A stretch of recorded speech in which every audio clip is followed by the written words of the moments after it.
Imagine living in the grandest palace of your age, where walls shine with mosaics of gold, where fountains sing in marble courtyards, where silks ripple like rivers in the wind. But none of it belongs to you. You are not a guest of the Sultan. You are not a princess. You are not even free. You are a servant of the harem, and your cage is made of silk. The palace rises above Istanbul, its domes gleaming, its towers piercing the sky. From the city below, people whisper of its wonders, its halls vast as heavens, its gardens lush as paradise, its harem filled with beauty beyond imagination. But they do not see the corridors where you walk barefoot, carrying trays heavier than your arms, your head lowered, your eyes hidden. They do not see the bruises on your shoulders from endless burdens, the cracks in your hands from washing silks until your skin peels. They do not see you at all. At dawn, the eunuchs unlock the doors. You rise from your mat, stiff from cold stone, and bow low. You are handed your orders before your lips taste water. Polish the lamps. Wash the gowns. Clean the floors of marble until they shine like mirrors. Your body obeys, your hands move, your mouth stays shut. Because in the harem, silence is survival. The women chatter around you, concubines draped in velvet, laughing in languages you barely understand. They toss their scarves for you to fold, their jewels for you to polish, their slippers for you to place neatly at their bedsides. They do not thank you. They never will. Because you are not a sister to them. You are the shadow that makes them shine brighter. The air is thick with perfume, roses and amber clinging to the walls, masking the rot of fear beneath. Because the harem is not only silk and music. It is secrets. Whispers drift like smoke through corridors. Who caught the Sultan's eye? Who lost it? Who will rise? Who will fall? You hear them all. Because you are there when the concubines dress for the evening, when their hands tremble as they place jewels at their throats, when their voices crack with desperate laughter. You know which smiles hide sorrow, which laughter hides terror. You know more than you should. And knowledge in the harem is as dangerous as poison. Sometimes you glimpse the Sultan. He passes with his guards, his robes flowing, his presence heavy as stone. The women bow, their eyes lowered, their bodies trembling with hope or dread. You kneel too, your forehead touching the floor. But you know the truth.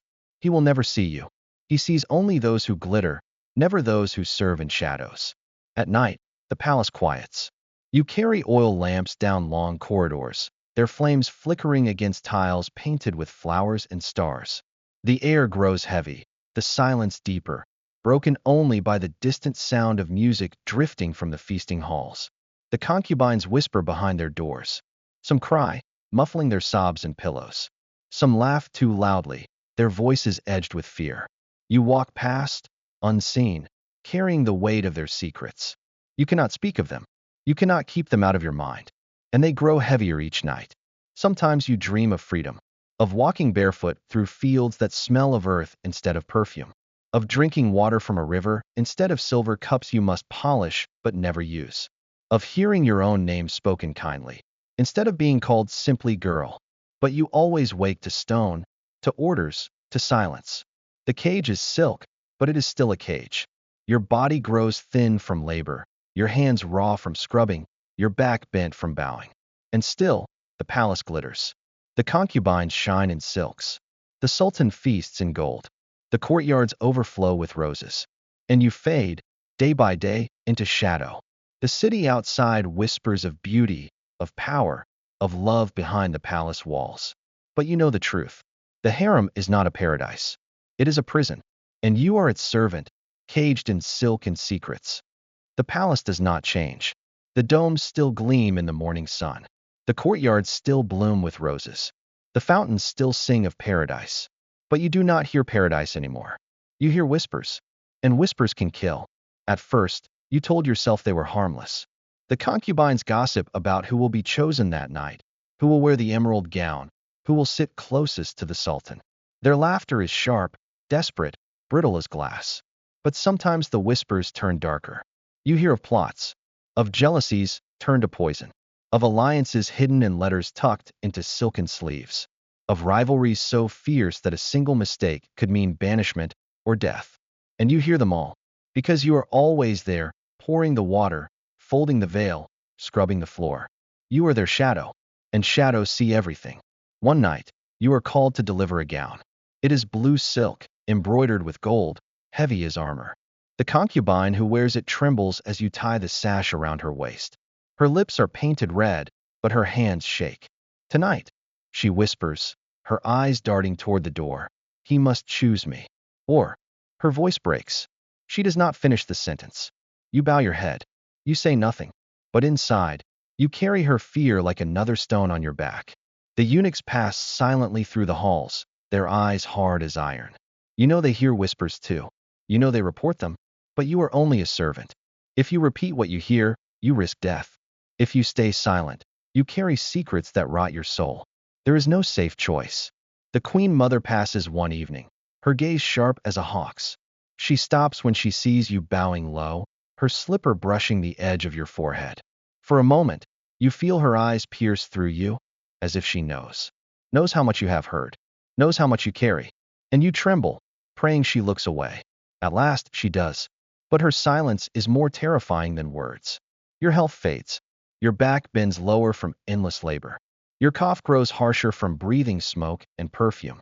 Your eyes sting constantly from candle smoke. Your hands crack and bleed from scrubbing silk. You are still young. But the mirror, when you dare to look into one, shows an old woman's eyes staring back. You wonder if you will live to see another season.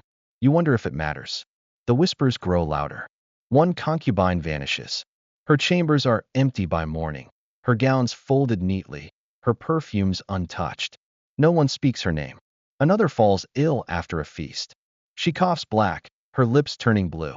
The others whisper of poison, of a hand that poured too generously.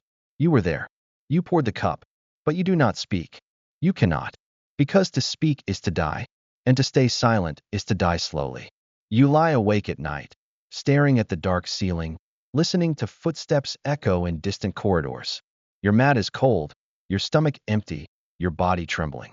And still, the whispers fill your ears. You cannot silence them. They press on your chest until you cannot breathe. They coil in your mind until you cannot sleep. They burn in your throat until you want to scream. But screaming has no place in the harem. Only silence. One winter night, the silence breaks. The guards come. Their boots thunder on the marble, their torches blazing. The doors fly open, eunuchs shouting. Concubines scatter like birds, their veils trailing behind them. You are seized, your arms twisted, your head forced down. Servant of the harem, the captain growls. You know too much. Your voice catches in your throat. You want to protest, that you never spoke, that you kept every secret buried, that you are nothing but a shadow. But shadows cannot defend themselves. You are dragged away, your cries muffled against the stone. They take you not to a court, not to a trial, but to a small, windowless room deep within the palace. Its walls are lined with silks, its air heavy with incense. At first, you almost laugh. Even here, your cage is silk. The queen mother sits before you. Her eyes are cold, her face carved in stone. You carried too many secrets, she says. Even shadows must be watched. You open your mouth. You want to say you were loyal, that you never betrayed them, that you served in silence. But no sound comes. Your silence has become your only voice. And it damns you. They do not strike you down with blades. They do not shout accusations. They simply close the door. The silks press tighter, the incense thickens, your breath shortens. You claw at the walls, but they do not yield. The cage grows smaller. The air grows thinner. Your body weakens. And the palace outside does not notice. By dawn, you are gone. The eunuchs carry your body quietly through the back halls. No prayers are spoken, no names whispered. You are buried beyond the palace walls, in a grave unmarked, forgotten. The harem continues. The silks still gleam. The concubines still whisper. The fountains still sing. But the servant who carried their secrets is gone. The city will remember the sultans, the queens, the domes, the gardens. But it will not remember you. You were the servant of the Ottoman harem. Caged in silk, crushed by secrets, buried in silence. Imagine being locked in a palace of gold, forced to carry the secrets of those who shine, until those very secrets suffocate you. Would you have spoken, or kept the silence that buried you? For more untold lives and hidden histories, subscribe to Refound Legacy.